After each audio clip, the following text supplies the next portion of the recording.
Indonesia terbitkan surat hutang terbesar sepanjang sejarah. Itu adalah judul berita yang membuat saya berkata, "Ya ampun, kok ngini sampean Dul?" Semua sahabat tahu saya anti hutang. Karena apa? Membayarnya amit-amit berat dan lama. Selama memiliki hutang, kita menjadi budak uang dan menjadi tidak berdaulat. Karena itu sejak 4 tahun yang lalu di dunia sosial media di mana saya merasa terluka oleh pengelola negara ini, saya pun teriak. Tadinya saya adalah seorang yang apolitik, tidak berpolitik, tetapi gara-gara kartel BUMN yang kejam melibas swasta terutama perusahaan saya, sehingga saya harus memecat, mem-PHK 286 pegawai saya dari 3 perusahaan yang usia perusahaannya di atas 18 tahun. Saya berkata, "You mess with the wrong person, dude." Kata-kata Al Capone terngiang di telinga saya kala itu. If somebody mess around with me, I'm gonna mess around with him. If somebody fuck around with me, I'm gonna say fuck you. Bayangkan 2017 hal itu terjadi.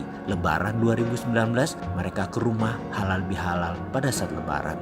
Para saudara saya tersebut. Saya tidak menyebut mereka mantan pegawai. 15 tahun lebih bersama-sama itu lebih dari saudara. Mereka menceritakan cari kerjaan susah, wirausaha susah, hutang sana sini. Nangis saya mendengar cerita mereka. Asli, saya nangis. Ancuk kon, tenan nih, pejabat geblek buat kebijaksanaan megalomania. Jalanan gak ada yang dipakai gitu, dibangun hanya untuk pemudik lebaran. Itu emosi saya dalam hati, dan demi ambisi tersebut BUMN dulu dipakai dengan cara brutal atas nama negara lagi. Dan anak-anak saya ini sekarang nangis, perusahaan tutup, dan saya masih nanggung hutang korporasi yang besar sampai sekarang. Makanya saya di sosial media bukan mau melawan, tetapi menantang adu ilmu, muscle knowledge, otot pengetahuan bernegara. Yuk tak tantang pejabatnya. Rinci saya menantangnya hanya di bidang yang saya paham tentunya, yaitu SDM, ekonomi moneter, investasi, dan bisnis UKM. Saya menebak rupiah 17.000 itu jauh sebelum corona. Saya memprediksi tahun 2020 dan 2021 Indonesia resesi. Sekali lagi, jauh sebelum corona. Ada rekaman digitalnya. Jadi jika sekarang dikatakan rupiah mendekati 17.000 dikatakan karena corona, itu bagi saya adalah bullshit, buruk muka, cermin dibelah namanya. Dan ketika Indonesia berhutang besar sepanjang sejarah, murka saya.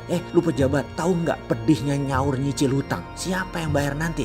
Mereka mengartikan kalau dipercaya nyicil hutang 50 tahun itu artinya kita sangat terpercaya. Saya agak koslet mengartikan hal seperti hutang yang berkonotasi negatif dibungkus hal yang positif. Asli koslet logika saya. Pandemic bond dijual ke Amerika, Fed jual lagi ke Indonesia. Kupon 3,85% sampai 4,25%. Semi annual tenor 50 tahun. Selama 50 tahun aset pemerintah Indonesia di tied up dengan bond asing. Lalu usaha untuk membayar bunga dan bond jatuh tempo harusnya didukung sektor industri yang produknya earning dalam dolar. Kalau tidak menjadi income mismatch. Mana dukungannya ke industri dan ke UKM-nya? Mana? Sementara kebijakan impor kita besar. Salah-salah, malah uang dolarnya yang kita dapat ini hanya untuk membiayai impor. Akhirnya kita keperangkap lagi. Muter-muter itu lagi. Satu hal yang saya protes. Resep ekonomi mainstream saat ini gak ada yang baru. Yang cocoknya hanya untuk keadaan normal. Otak mereka semua diimprint. Sebagai bangsa secara sadar atau tidak sadar terdapat pola bahwa hutang internasional adalah sesuatu yang sangat membanggakan. Karena artinya Indonesia masih dipercaya secara internasional. Kok gitu mikirnya? Itu memalukan. Ngutang itu bukan hal yang membanggakan, itu memalukan. Maaf ya, saya menggunakan kata-kata keras. Karena di muscle knowledge yang lain ada cara yang gak perlu ngutang.